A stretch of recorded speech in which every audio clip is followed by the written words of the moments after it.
Shalom, haleluya, dan selamat hari Sabat kepada semua sahabat yang dikasihi dimanapun Anda berada pada ketika ini. Dan kita masih lagi mengucapkan syukur dan terus memuji nama Tuhan di atas rahmat dan kasih karunia-Nya, perlindungan dan penjagaannya, pemeliharaan serta naungan kasih setia-Nya yang kita rasai sepanjang minggu ini, sehingga kita dapat menyambut dan menguduskan satu lagi hari Sabat, hari yang kudus, hari yang suci, hari untuk kita beribadah, hari untuk kita mendekatkan diri dengan Tuhan, dan hari untuk kita bersekutu sesama umat Tuhan, gereja Tuhan, walaupun masih harus beribadah melalui alam maya ataupun virtual sebegini, tetapi kita masih lagi dapat memuji dan memuliakan Tuhan bersama-sama dan memohon agar Tuhan akan terus campur tangan di dalam kehidupan kita, terus memberkati kehidupan kita, terus membina kehidupan kita, dan membantu kita untuk bertumbuh seperti Dia.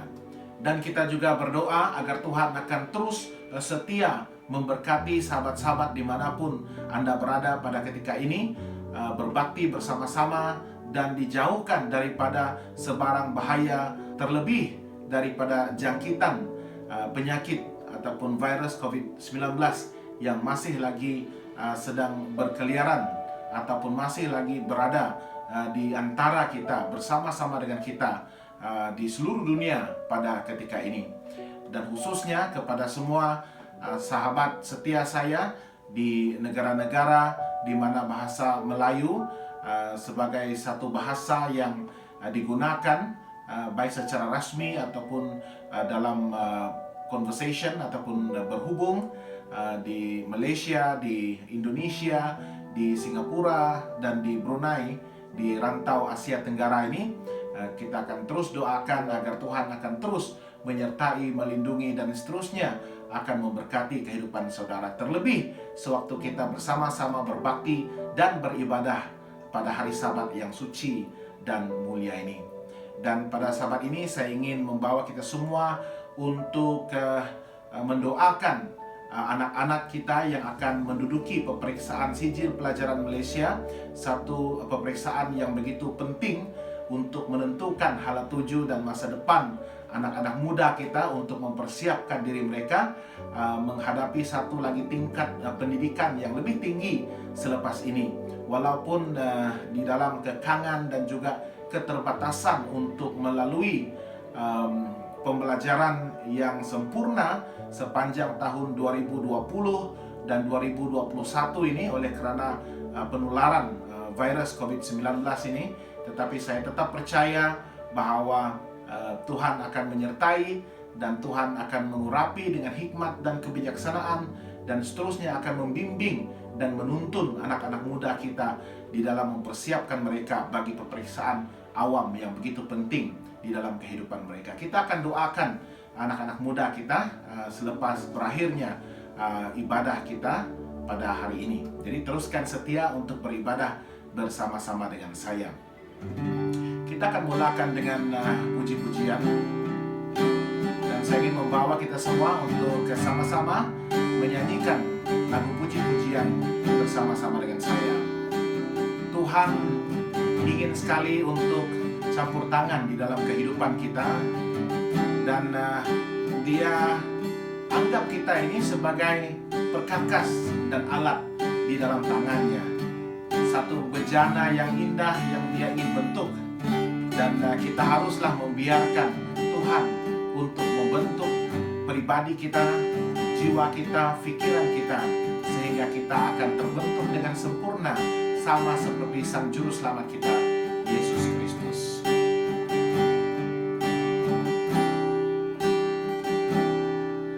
Bagaikan bejana siap dibentuk, demikian hidupku di tanganmu.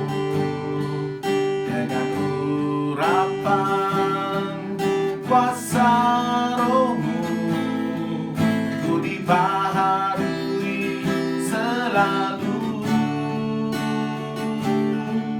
Jadikan ku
mau seperti-Mu, Yesus, disempurnakan selalu dalam segenap jalanku, memuliakan nama-Mu.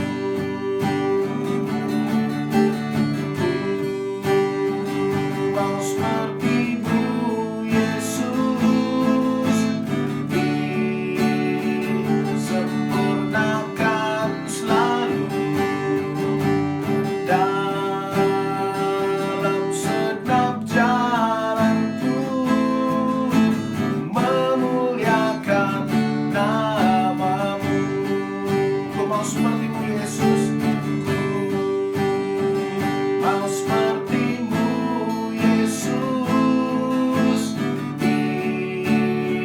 disempurnakan selalu dalam segenap jalanku, memuliakan nama-Mu, memuliakan nama-Mu, memuliakan nama-Mu.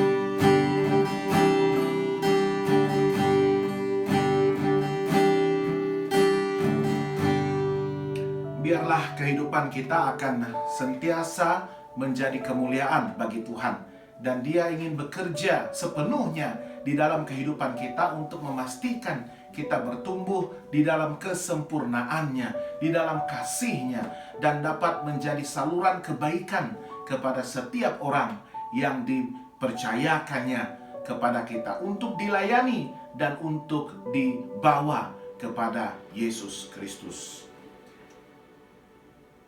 Tuhan adalah pencipta kita yang begitu indah karya ciptaannya, dan karya ciptaan teragung Tuhan adalah kita, manusia yang begitu dikasihinya.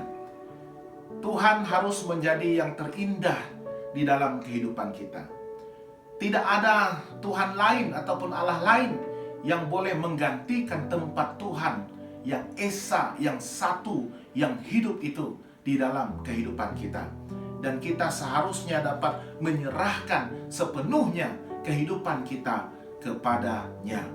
Dan biarlah daripada perkataan kita, daripada mulut kita, daripada doa kita, puji-pujian kita, biarlah semuanya mengeluarkan kata-kata pujian, kata-kata penyembahan, kata-kata yang akan meninggikan dan memuliakan Tuhan.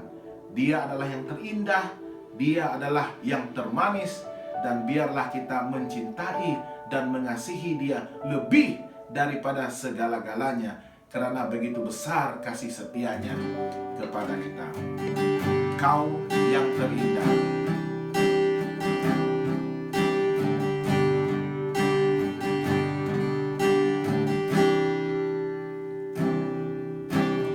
Kau yang terindah di dalam hidup ini.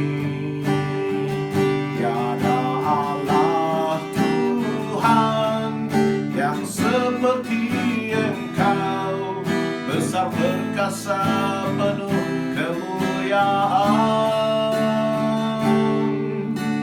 Kau yang termanis di dalam hidup ini. Ku cinta Kau lebih dari segalanya, besar kasih setiamu kepadaku.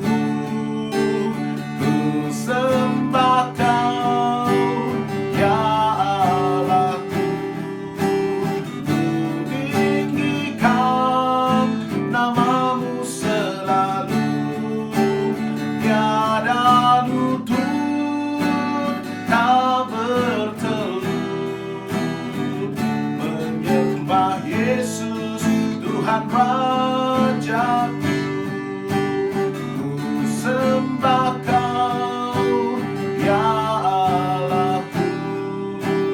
Ku tinggikan namamu selalu, tiada lidah tak mengaku. Engkaulah Yesus, Tuhan rajaku. Kau yang terindah, Kau yang terindah di dalam hidup ini. Tiada Allah Tuhan yang seperti Engkau, besar perkasa, penuh kemuliaan. Kau yang termanis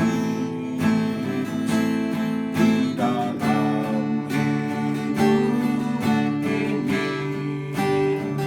Ku cinta Kau lebih dari segalanya, besar kasih setiamu kepadaku. Ku sembah Kau, ya Allahku. Ku tinggikan namamu selalu, tiada lutut tak bertelut. Menyembah Yesus, Tuhan rajaku. Ku sembah Kau, ya Allahku. Ku tinggikan namamu selalu, tiada lidah tak mengaku. Engkaulah Yesus, Tuhan rajaku. Ku sembah Kau, ya Allahku.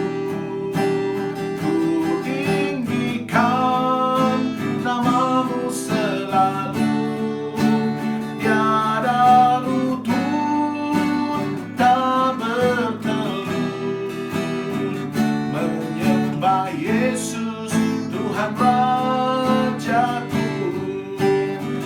Ku sembah Kau, ya Allahku.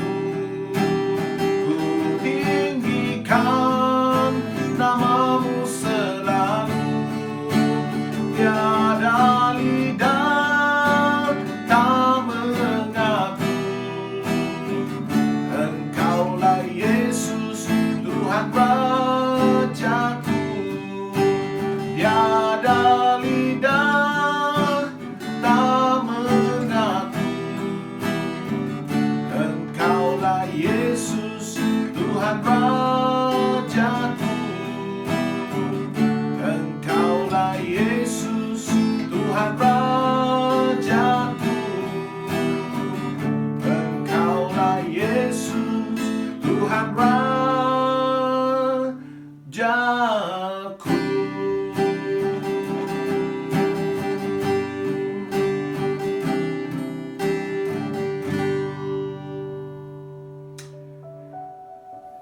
Mungkin kita seringkali merasakan bahwa oleh karena sukarnya kehidupan yang kita sedang lalui pada ketika ini, dan ditekan dengan pelbagai jenis permasalahan serta kesukaran hidup, maka kita seringkali beranggapan bahwa kita sudah menemukan jalan buntu. Seakan-akan tidak ada jalan keluar daripada permasalahan yang kita sedang tanggung selama ini. Tetapi percayalah, Tuhan adalah jalan, kebenaran, dan hidup. Dan kepada Dialah kita harus berbakti, kepada Dialah kita harus menaruh taat dan setia kita, dan kepadanya lah kita berharap.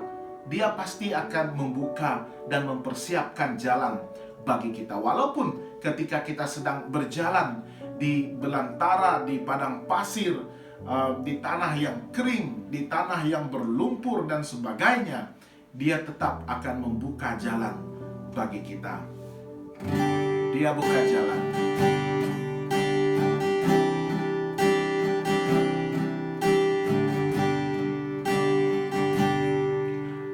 Dia buka jalan saat tiada jalan. Dengan cara yang ajaib, Dia buka jalan bagiku. Dia menuntunku dan memeluk diriku.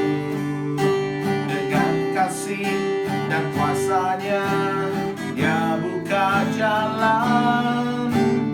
Dia buka jalan. Dia buka jalan. Dia buka jalan saat tiada jalan. Dengan cara yang ajaib, Dia buka jalan bagiku. Dia menuntunku dan memeluk diriku. Dengan kasih dan kuasa-Nya, Dia buka jalan. Dia buka jalan. Di belantara Dia tetap menuntunku. Sungai di gurun ku temui. Langit bumi kan lenyap, tapi firman-Nya tetap. Saat ini Dia buka jalan. Dia buka jalan saat tiada jalan. Dengan cara yang ajaib, Dia buka jalan bagiku. Dia menuntunku dan memeluk diriku. Dengan kasih dan kuasa-Nya, Dia buka jalan. Dia buka jalan. Dia buka jalan. Dia buka jalan saat tiada jalan. Dengan cara yang ajaib, Dia buka jalan bagiku. Dia menuntunku dan memeluk diriku. Dengan kasih dan kuasa-Nya, Dia buka jalan. Dia buka jalan. Di belantara Dia tetap menuntunku. Sungai di gurun ku temui. Langit bumi kan lenyap, tapi firman-Nya tetap. Saat ini Dia buka jalan. Dia buka jalan saat tiada jalan. Dengan cara yang ajaib, Dia buka jalan bagiku. Dia menuntunku dan memeluk diriku. Dengan kasih dan kuasa-Nya, Dia buka jalan. Dia buka jalan. Dengan kasih dan kuasa-Nya, Dia buka jalan. Dia buka jalan.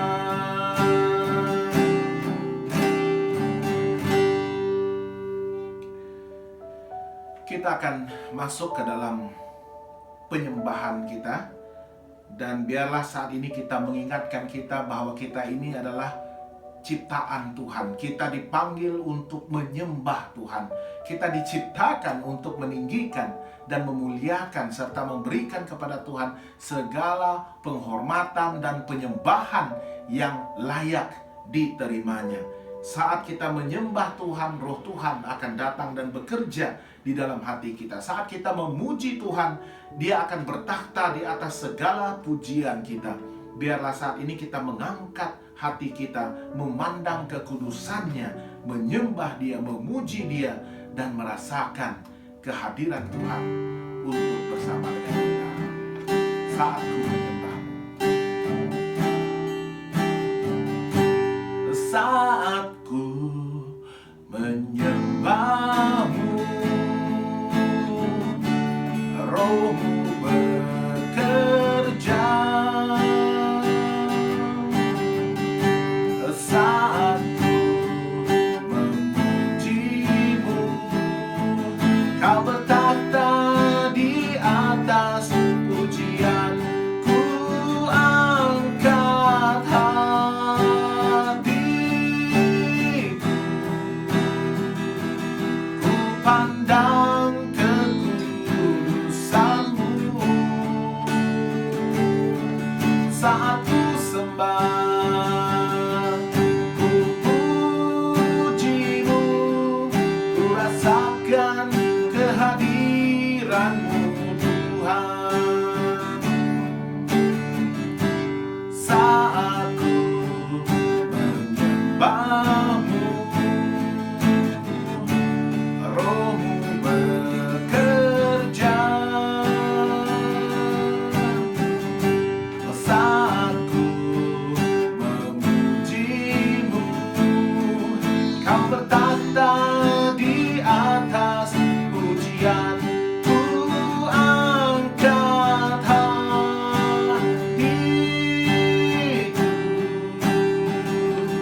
ku pandang kekudusanmu. Saat ku sembah, ku pujimu, ku rasakan kehadiranmu Yesus.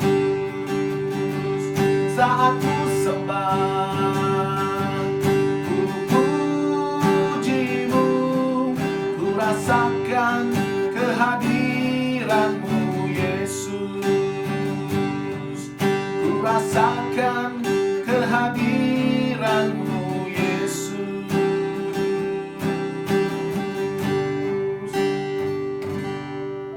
Bapa di surga, kami sekali lagi memberikan segala puji dan sembah kami hanya kepada Engkau Tuhan. Kami sangat bersyukur dan berterima kasih Tuhan, karena sekali lagi Tuhan telah membawa kami dengan selamat untuk mengharungi hari-hari yang begitu getir dan mencabar di dalam kehidupan kami sepanjang minggu yang lepas ini.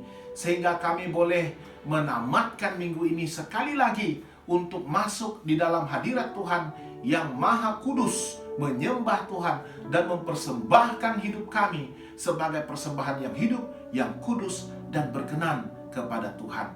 Biarlah kiranya Engkau menyertai kami sepanjang kami beribadah kepada-Mu Tuhan, dimanapun kami berada pada ketika ini. Biarlah nama Tuhan akan terus dimuliakan dan nama Tuhan akan ditinggi dan dijunjung di tengah-tengah kami. Biarlah juga kehadiran Tuhan akan turut dirasai dan juga kehendak Tuhan, rencana Tuhan yang kudus dan indah itu akan dinyatakan di dalam persekutuan kami, di dalam kebaktian kami, di dalam ibadah kami pada hari ini.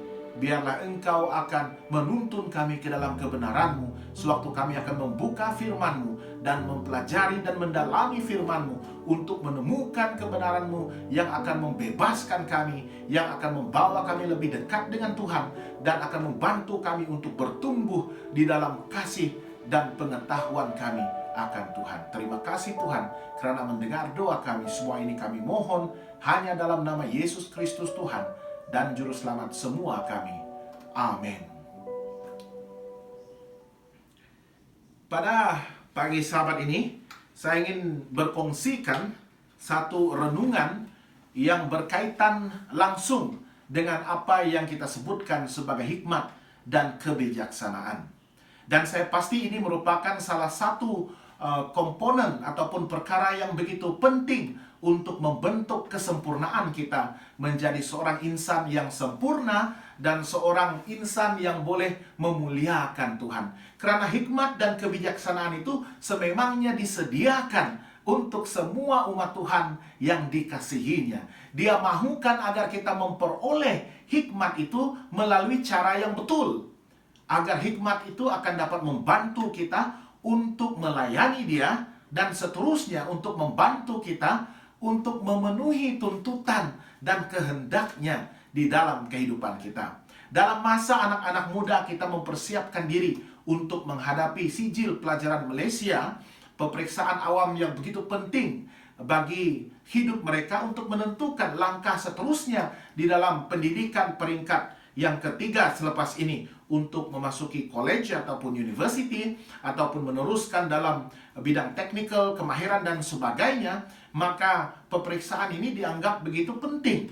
Dan saya percaya walaupun di dalam kekangan dan juga keterbatasan untuk belajar dan mempersiapkan diri, tetapi saya sangat yakin bahwa anak-anak Tuhan sudah pun melakukan yang terbaik, dan pada sahabat ini akan menyerahkan sepenuhnya kepada Tuhan untuk melakukan bahagian Tuhan, dan akan menyatakan kasih dan pimpinannya dan juga rencananya yang indah untuk memastikan kejayaan akan digenggam, dicapai, dan seterusnya akan membantu untuk membuka pelbagai laluan dan jalan untuk memperkembangkan diri selepas ini nanti. Dan hikmat ini begitu penting. Dan itu sebabnya selain daripada keyakinan diri, kita juga harus percaya bahwa Tuhan akan menyatakan dan memberikan hikmatnya, kebijaksanaannya itu kepada kita. Dan seterusnya daripada persediaan kita, semua fakta-fakta yang kita telah pelajari selama tingkatan 5 dan juga tingkatan-tingkatan sebelumnya, yang sudah kita lakukan, peranan kita untuk belajar, mengadakan ulang kaji, membuat rujukan dalam kelas dan latihan tubi dan sebagainya, itu akan dapat membantu untuk mempersiapkan lagi dan meyakinkan kita bahwa kita sememangnya sudah bersedia. Dan sekarang ini kita akan berserah kepada Tuhan dalam bahagiannya untuk memberkati kita dan seterusnya untuk mengurapi kita dengan hikmat yang dijanjikan itu. Apa yang penting apabila kita masuk ke dalam dewan peperiksaan itu adalah untuk berasa yakin pada diri sendiri dan yakin bahwa Tuhan sudah pun memberikan hikmat itu kepada kita semua apabila kita sudah memainkan peranan kita untuk belajar dan mempersiapkan diri. Dan Tuhan sudah pasti akan bersama-sama dengan kita memberikan akal dan pikiran yang baik, yang bersih, yang murni, yang bersiap sedia untuk melihat dan menganalisis dan untuk mengkritis segala bentuk soalan yang akan diberikan, dan seterusnya menjawabnya dengan hati yang penuh tenang, dengan damai, dengan kesabaran, dan akan melakukan yang terbaik, dan akhirnya melalui pimpinan Tuhan akan mendapat kejayaan yang diinginkan dan dihasratkan. Pengkhotbah 10 ayat 10, satu ayat yang begitu menarik sekali yang saya ingin kongsikan di sini, menyatakan jika besi menjadi tumpul dan tidak diasah, maka orang harus memperbesar tenaga. Tetapi yang terpenting untuk berhasil adalah hikmat. Bayangkan sekiranya kita sedang menebang pokok kayu menggunakan parang ataupun kapak yang tumpul, yang belum lagi diasah. Sudah pastinya apa yang terjadi adalah kita akan menggunakan dan mengeluarkan sekuat tenaga kita untuk memastikan bahwa pokok itu akhirnya akan berjaya ditebang dan juga tumbang. Tetapi sebenarnya itu bukanlah sesuatu yang bijak untuk dilakukan. Karena yang penting sekali adalah persiapan kita untuk menebang pokok kayu tersebut. Sia-sia sahaja kalau kita mengerah ataupun membazirkan sekuat-kuat tenaga kita untuk menyiapkan tugasan yang boleh kita siapkan dengan pantas, dengan tidak perlu bersusah payah sebenarnya. Tetapi karena kita cuai, karena kita lepas pandang bahwa perkara yang penting untuk kita lakukan terlebih dahulu sebelum kita mencoba untuk menebang pokok kayu itu adalah untuk mengasah parang dan kapak yang kita gunakan. Jadi yang penting sekali adalah hikmat itu, kebijaksanaan itu, untuk bekerja dengan bijak, bukannya bekerja dengan keras. Dan belajar juga harus menjadi seorang pelajar yang bijak, menggunakan masa, talenta, tenaga, kebijaksanaan yang Tuhan sudah berikan. Melakukannya dengan bijak, bukannya untuk membazirkan segala tenaga, tetapi tidak mengetahui pun cara untuk belajar dengan baik dan seterusnya mendapatkan pengetahuan ataupun ilmu yang diperlukan untuk menghadapi peperiksaan ini. Sebenarnya peperiksaan ini bukanlah tali pengukur ataupun standar ukuran yang sempurna yang boleh digunakan untuk menentukan tahap pengetahuan kita. Yang penting sekali adalah sama ada ilmu yang kita sudah dapatkan ataupun yang kita sudah lalui dan juga tambahkan di dalam pikiran kita ini, sama ada ianya sebenarnya sudah hidup di dalam diri kita ataupun sebaliknya. Ataupun ilmu itu sekadar satu intellectual knowledge, ya, pengetahuan intelek yang sekadar untuk tahu, tetapi kita gagal untuk memanfaatkan peluang untuk menghidupkan dan menggunakan ilmu itu sepanjang kehidupan kita di dunia ini, setakat ini sekurang-kurangnya. Dan peperiksaan ini hanyalah sekadar satu kertas yang boleh menentukan ataupun mengukur persediaan kita untuk melangkah kepada level ataupun tahap pendidikan seterusnya. Tetapi yang sebenarnya bagi saya adalah ilmu itu dia harus hidup, ya, dia harus nyata, dia harus nampak, di mana kita boleh sudah menggunakan apa yang telah kita pelajari. Dan yang paling penting adalah untuk kita menentukan ataupun melaksanakan kehidupan kita ini dengan kehendak Tuhan dilihat, dinyatakan di dalam kehidupan kita. Rencana Tuhan itu hidup di dalam diri kita. Ada seorang tua yang sudah begitu uzur dan dia ingin membagikan hartanya kepada dua orang anak lelakinya. Dan dia memanggil mereka dan memberikan mereka satu nasihat. Dia katakan, "Anakku, saya akan memberikan kepada kamu berdua bahagian-bahagian milikmu, pusaka milikmu yang boleh kamu gunakan untuk memulakan sebagai modal ataupun capital untuk memulakan bisnis." Dan yang pertama itu, anak yang pertama itu dengan hati yang bergembira menerima pemberian bapaknya itu. Tetapi ada satu perkara yang begitu pelik, nasihat yang begitu pelik yang disampaikan oleh bapaknya kepada mereka berdua. Mereka sangat senang hati menerima uang itu yang merupakan bahagian mereka, walaupun dalam kesedihan mereka harus menerima hakikat bahwa bapak mereka itu akan mati tidak lama lagi. Gunakan uang ini baik-baik, jadikan uang ini sebagai modal usaha supaya engkau akan menjadi orang yang berjaya. Tetapi ingat pesanku ini, hai anakku, jangan sampai kepalamu terkena sinar matahari. Jangan sampai kepalamu terkena sinar matahari. Nah, apa yang dimaksudkan oleh bapaknya ini? Kedua-dua mereka harus mentafsir, harus boleh mengerti makna yang tersirat di sebalik nasihat yang bapak mereka berikan. Dan setelah meninggal, anak itu menggunakan uang tersebut untuk menjalankan usaha bisnis mereka sebagai modal. Dan anak yang pertama ini, dia berpikir bahwa kemungkinan besar bapaknya menyuruh dia untuk mempertahankan ataupun melindungi kepalanya daripada panas matahari. Itu sebabnya apabila dia turun bekerja, setiap hari itu, apabila hari sudah siang, dia akan memastikan bahwa dia menggunakan payung. Jadi apabila dia turun bekerja dan balik bekerja, dia akan menggunakan payung. Untuk apa? Untuk memberikan teduh kepada kepalanya, agar kepalanya tidak akan terkena cahaya matahari itu, kepanasan itu. Tetapi akhirnya, walaupun berusaha dan mengikut nasihat bapaknya itu, tapi akhirnya perusahaannya tidak menjadi. Segala uang yang dilaburnya itu seakan-akan mengalami kerugian, ya, dia tidak memperoleh sebarang pun keuntungan daripada pelaburannya.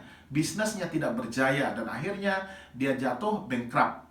Tetapi adiknya ini dia berbeza. Dia juga mendengar nasihat ayahnya itu dan dia mengertinya dengan cara yang berbeza. Apa yang dia lakukan adalah selain daripada membeli payung, dia tidak membeli pun payung itu, tetapi dia mengerti bahwa bapaknya juga menyuruh dia menjaga kepalanya, melindungi kepalanya, tetapi dia turun bekerja awal pagi sewaktu matahari masih belum lagi terbit ataupun panas itu, bahang kepanasan itu belum lagi dirasai. Maksudnya pagi-pagi benar sebelum matahari itu sudah panas, dia pergi bekerja. Dia pergi bekerja awal dan dia bekerja dengan keras sehingga waktu sudah malam. Maksudnya matahari sudah terbenam, barulah dia balik kerja, dan itu yang dilakukannya setiap hari. Jadi dia pergi awal dan dia balik agak lewat. Dan dia berusaha dengan sekeras yang mungkin. Dan apa yang terjadi adalah bisnisnya berjaya. Perusahaannya dan segala hasil usahanya itu, uang yang dilaburnya itu membawa hasil yang begitu lumayan, dan dia menjadi seorang usahawan yang begitu berjaya. Tetapi kalau kita lihat perumpamaan ini atau pencerita ini, bukan semata-mata sekadar kita melindungi kepala kita daripada matahari dengan menggunakan payung ataupun turun pagi ataupun balik malam, ya. Tetapi apa yang penting di sini adalah anak yang kedua itu dia mengerti bahwa bapaknya menyuruhnya untuk bekerja dengan bijak dan menggunakan segala masa yang ada itu untuk bekerja. Dia begitu rajin, ya, dia menggunakan segala tenaganya untuk mengerjakan apa yang telah diamanahkan kepadanya. Tanggung jawab yang telah diberikan kepadanya itu dia tunaikan, dia langsaikan dengan sebaik mungkin. Dia tidak membazirkan satu tempo sekalipun. Maksudnya dia berusaha dengan keras. Itu maksudnya. Pergi pagi, pulang petang. Maksudnya dia begitu konsisten untuk mengerjakan apa yang diberikan kepadanya. Dan saya percaya ini juga merupakan satu kualiti kehidupan seorang pelajar. Apabila mereka boleh melakukan dengan begitu sempurna apa sahaja tuntutan yang diminta, yang di-expect, yang dijangka daripada mereka. Dan tuntutan ini adalah untuk belajar dengan sebaik mungkin, untuk melakukan tugasan yang telah diamanahkan kepada kita itu. Belajar dengan sepenuhnya, bukan alang-alang, bukan orang kata asalkan adalah, ya. Asalkan adalah itu sebenarnya satu sikap yang sangat tidak baik, ya. Tetapi kita ingin melakukan dengan sebaik mungkin. Menjadi orang yang berjaya adalah satu hasrat dan keinginan semua orang. Namun agar kita benar-benar berjaya bukan sahaja cukup ataupun sekadar dengan mempunyai ilmu pengetahuan, tetapi juga dengan hikmat dan kebijaksanaan. Yang penting adalah untuk boleh melakukan tugas dan kerja kita itu menggunakan kebijaksanaan kita. Boleh mengurangkan tenaga, penggunaan tenaga, daya pikiran dan sebagainya, tetapi boleh mencari jalan yang terbaik, jalan yang sebenarnya mudah jika kita memohon hikmat dan kebijaksanaan daripada Tuhan dan membiarkan Tuhan menuntun jalan, memandu bagaimana kita menyelesaikan tugas yang diberikan kepada kita. Firman Tuhan mengatakan yang terpenting untuk berhasil, untuk berjaya adalah hikmat. Hikmat. Dan hikmat ini kalau kita lihat dalam konteks Alkitabiah, dia datang dalam 3 dimensi, 3 perkara, ya, 3 aspek.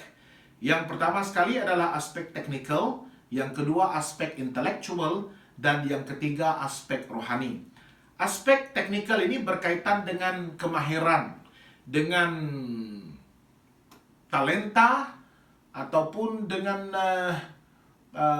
keupayaan dan kebolehan yang Tuhan telah anugerahkan kepada kita untuk mengerjakan sesuatu itu dengan sempurna. Dalam Keluaran 31 ayat 3 ada mengatakan, dan telah kupenuhi dia dengan roh Allah, dengan keahlian dan pengertian, dan pengetahuan dalam segala macam pekerjaan.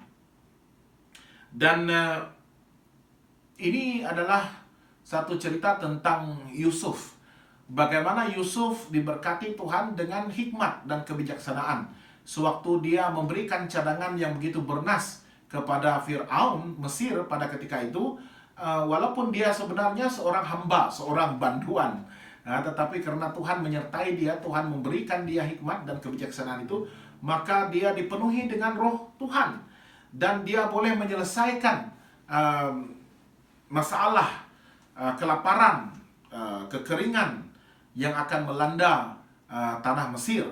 Dan dia memberikan cadangan yang cukup praktikal dan boleh dilakukan untuk berjimat cermat ya sepanjang masa 6 tahun, di mana hasil tanaman tidak akan memberikan perolehan yang baik ya, tetapi untuk mempersiapkan satu gedung di mana mereka boleh menyimpan setiap tahun itu menyimpan hasil yang berjimat cermat. Dan akhirnya untuk 7 tahun yang seterusnya, 7 tahun yang pertama itu adalah tahun yang subur, tetapi 7 tahun yang seterusnya itu merupakan tahun-tahun di mana tanah menjadi kering dan tanaman mereka tidak berhasil ya, tetapi mereka mempunyai makanan, cukup makanan. Jadi Tuhan menyertai dia, roh Tuhan ada bersama-sama dengan dia, sehingga dia boleh melakukan mengikut kemahirannya dan pengertiannya untuk membantu menyelesaikan masalah dengan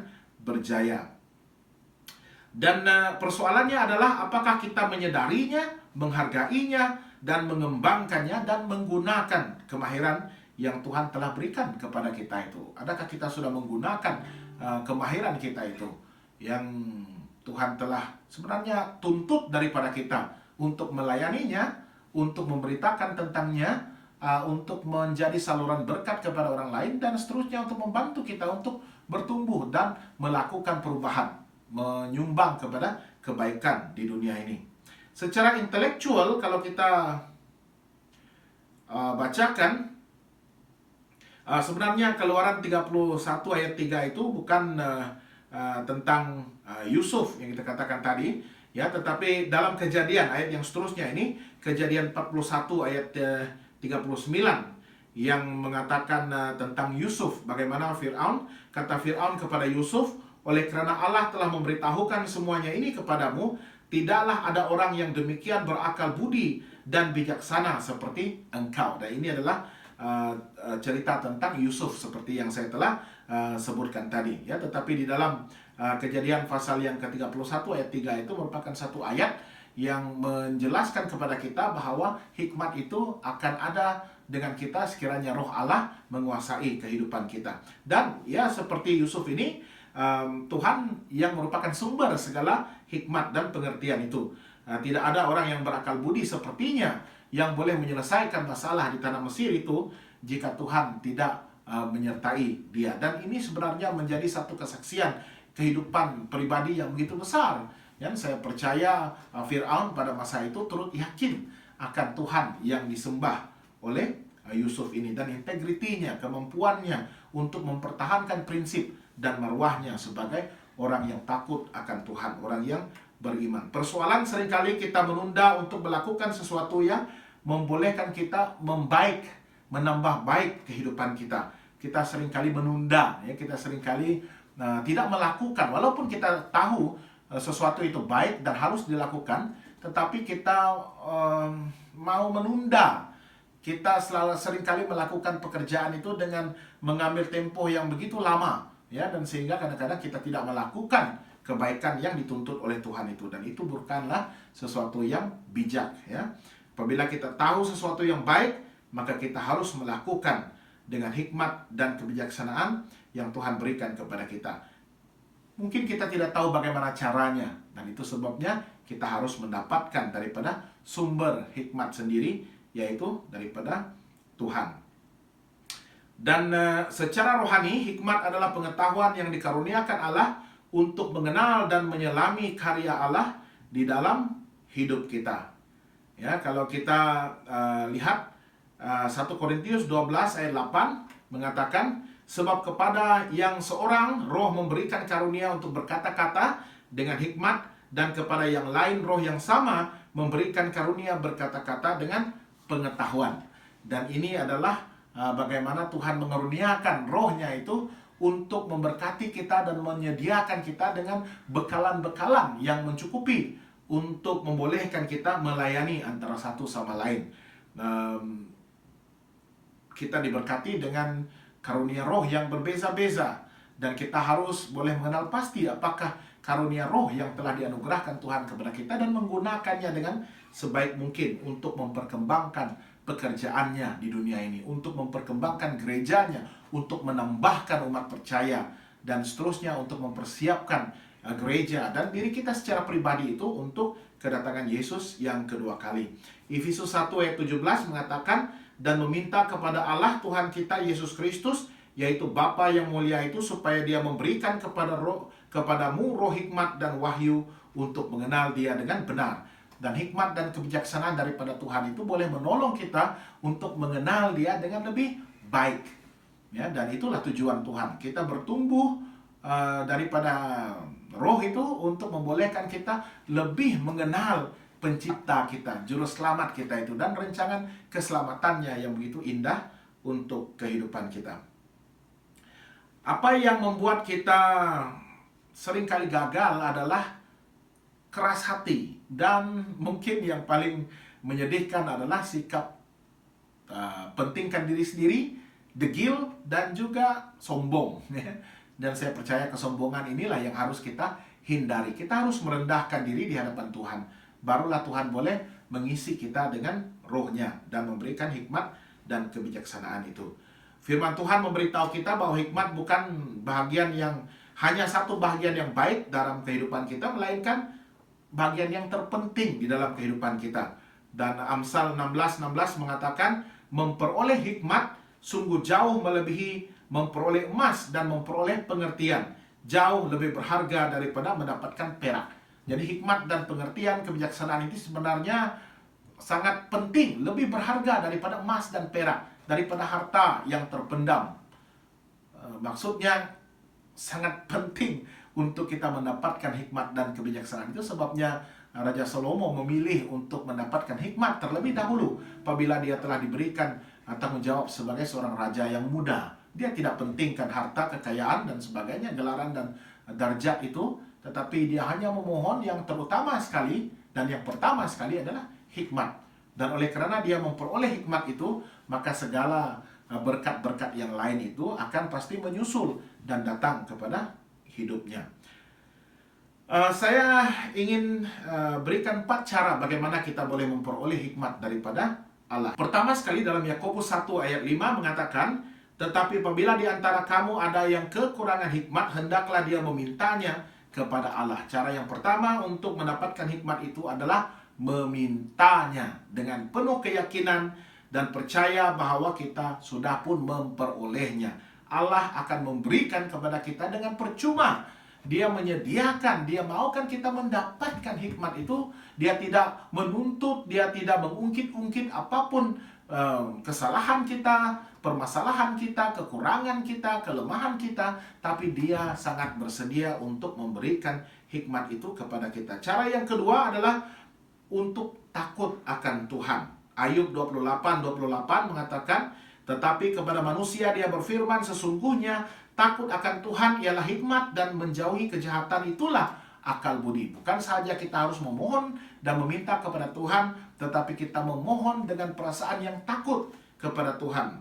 Takut di sini adalah menghormati Dia, meninggikan Dia, menjauhi kejahatan, dan seterusnya untuk memohon agar Dia yang menguasai kehidupan kita. Dia akan menyatakan kehendaknya di dalam kehidupan kita. Cara yang ketiga, Daniel 6 ayat 11. Demi didengarnya Daniel bahwa surat perintah itu telah dibuat, pergilah dia ke rumahnya. Dalam kamar atasnya ada tingkap-tingkap yang terbuka ke arah Yerusalem. 3 kali sehari dia berlutut, berdoa, dan memuji Allahnya, seperti yang biasa dilakukannya. Cara yang ketiga adalah untuk mensujud, menyembah Allah dalam doa dan penyembahan. Bukan sekadar kita meminta dan memohon, bukan saja kita harus takut kepada Tuhan, menghormati Tuhan, tetapi kita harus bertindak, kita harus menyembah Dia, sujud dalam doa, menyembah Tuhan, berdoa, dan memohon dengan penuh kerendahan hati. Apabila kita rendah hati, Tuhan akan meninggikan kita. Ya, apabila kita sombong, Tuhan tidak dapat mengisi kita dengan rohnya. Ya, karena kita sudah pun menutup minda kita, menutup jiwa dan hati kita untuk menerima roh Tuhan itu.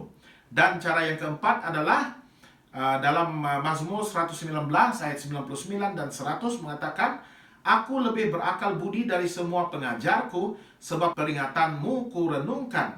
Aku lebih mengerti dari orang-orang tua, sebab aku memegang titah-titahmu. Cara yang keempat untuk memperoleh hikmat ialah dengan membaca dan merenungkan firman Allah, mengasihi titah-titah Allah, peraturan, undang-undang, hukum-hukum Allah itu.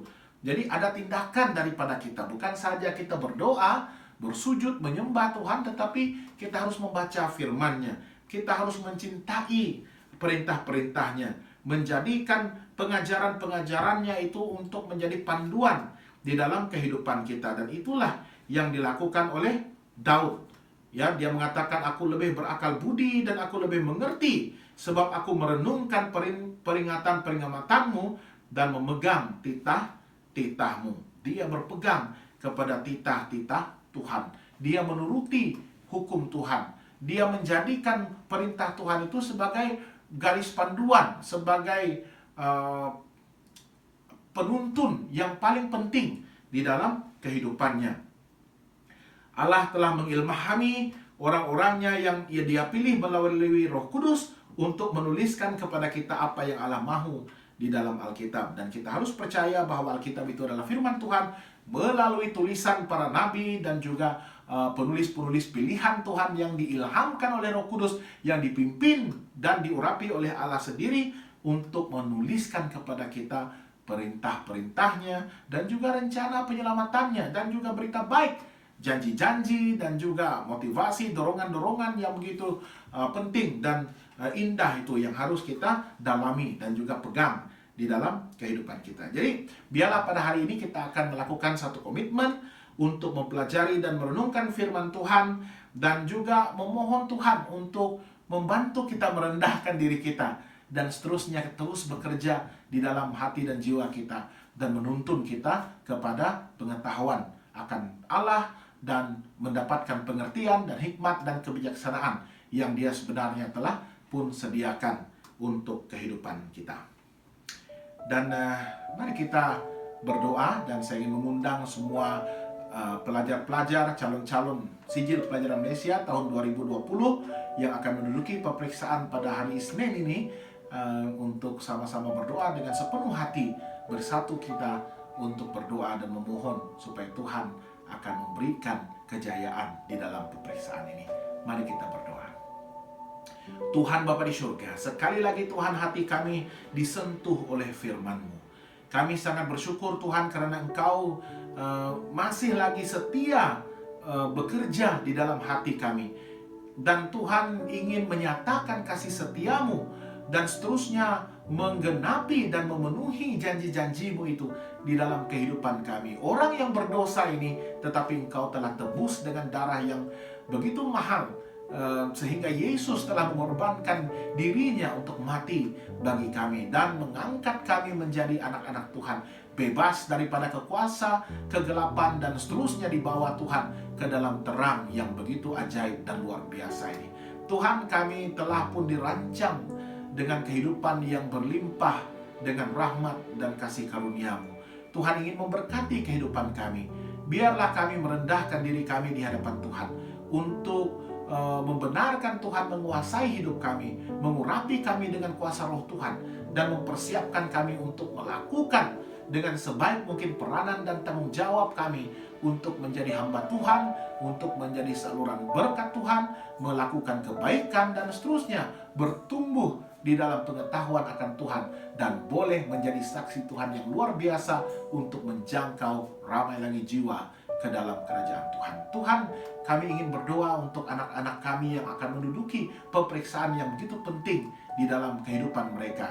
Sijil Pelajaran Malaysia. Tuhan, kami percaya mereka telah pun melakukan yang terbaik dan mereka sedang bersiap sedia untuk membenarkan Tuhan, melakukan bahagian Tuhan. Tolong mereka Tuhan, biarlah Engkau akan mengurapi mereka dengan hikmat dan kebijaksanaan itu, karena mereka sudah pun mengikuti langkah-langkah yang seharusnya, yang menuruti jalan di mana Tuhan akan membuka jalan bagi mereka untuk mendapatkan hikmat dan kebijaksanaan itu yang akan membolehkan mereka untuk menghadapi pemeriksaan dengan penuh keyakinan, dengan penuh pimpinan serta kekuasaan Roh Tuhan, sehingga mereka boleh mencapai kejayaan yang mereka hasrat dan inginkan. Dengan berkat Tuhan, biarlah mereka akan berjaya di dalam pemeriksaan ini, walaupun ketika masalah dunia yang masih lagi dilanda dengan pandemik yang begitu menakutkan dan mengerikan ini, sehingga mereka telah terbatas dalam pelajaran yang formal dan juga persediaan yang mencukupi. Tetapi saya sangat percaya Tuhan akan terus memberikan mereka kejayaan, karena Tuhan selalu melakukan sesuatu perkara yang mungkin mustahil bagi kami manusia, tetapi tidak mustahil bagi Tuhan. Berikan mereka kekuatan, kesehatan, dan berikan mereka hikmat dan kebijaksanaan dan ketenangan dan kedamaian hati dan kesabaran, agar mereka akan dapat menduduki pemeriksaan ini dengan penuh yakin bahwa Tuhan menyertai mereka dan akan memberikan kejayaan kepada mereka. Kami ingin serahkan kehidupan kami kepada Tuhan, memperbaharui komitmen kami untuk menjadi hamba Tuhan yang setia, mempertahankan prinsip yang kami percaya sebagai prinsip yang akan mempersiapkan kami bagi kerajaan surga, dan seterusnya untuk mempersiapkan kami bagi tuaian yang begitu besar yang Tuhan inginkan kami libatkan diri secara aktif untuk mempersiapkan jalan bagi Tuhan dan mempersiapkan umat Tuhan yang bersedia untuk menerima kedatangan Yesus yang kedua kali. Terima kasih Tuhan karena memberikan kami peluang untuk berbakti dan beribadah bersama-sama pada hari ini. Biarlah kiranya nama Tuhan akan terus dimuliakan dan kehendak Tuhan akan dinyatakan di dalam persekutuan kami, di dalam ibadah kami, dan juga melalui hadirat dan kehadiran Tuhan yang kami rasai pada saat ini. Terima kasih Tuhan karena mengampuni kami. Terima kasih karena Engkau mendengar dan menjawab doa kami. Semua ini kami mohon hanya dalam nama anak-Mu Yesus Kristus, Tuhan dan Juru Selamat kami. Amin. Baiklah, kita akan terus berada di dalam hadirat Tuhan yang kudus, datang kepada Tuhan berhiaskan kekudusan, karena seluruh surga sujud menyembah Tuhan, dan kita tersungkur dan menyembah Tuhan bersama-sama. Kudus-kuduslah nama Tuhan.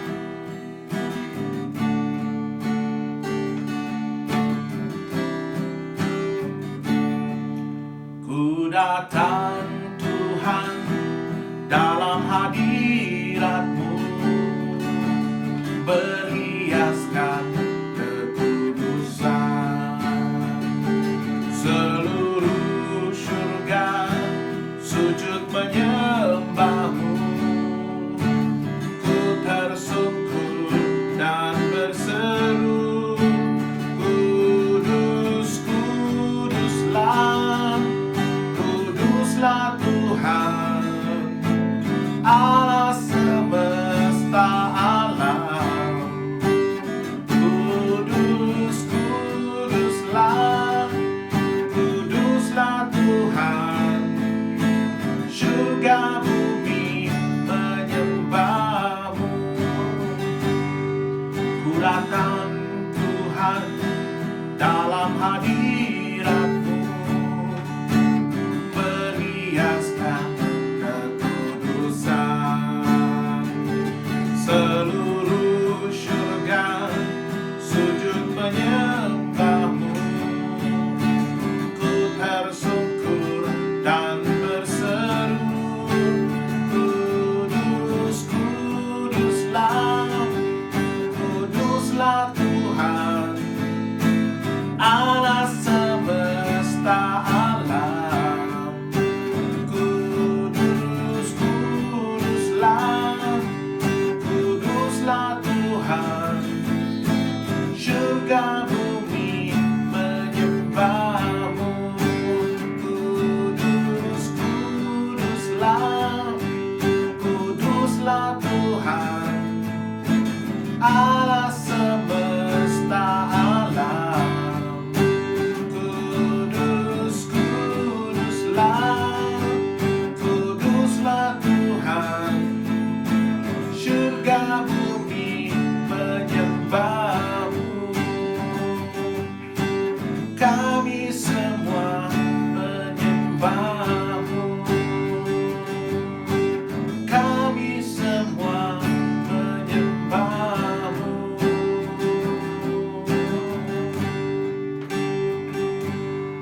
di surga, terima kasih Tuhan karena memberkati kami dan menyertai kami sepanjang ibadah Sabat pada hari ini. Biarlah kiranya kehadiran Tuhan, rahmat dan kasih karunia Tuhan akan terus menyertai kami. Dan juga kasih sayang daripada Yesus Kristus akan sentiasa dirasai, dan kehadiran dan keberadaannya akan turut dirasai sepanjang kami hidup bergaul bersama dengan Tuhan di dalam kehidupan kami. Dan pelayanan istimewa daripada Roh Kudus yang akan mengurapi dan mengurniakan kami hikmat dan kebijaksanaan dan pengertian itu akan juga kami alami sendiri di dalam kehidupan kami dari sekarang sehingga selama-lamanya. Inilah doa kami dalam nama Yesus Kristus Tuhan dan Juru Selamat kami. Amin.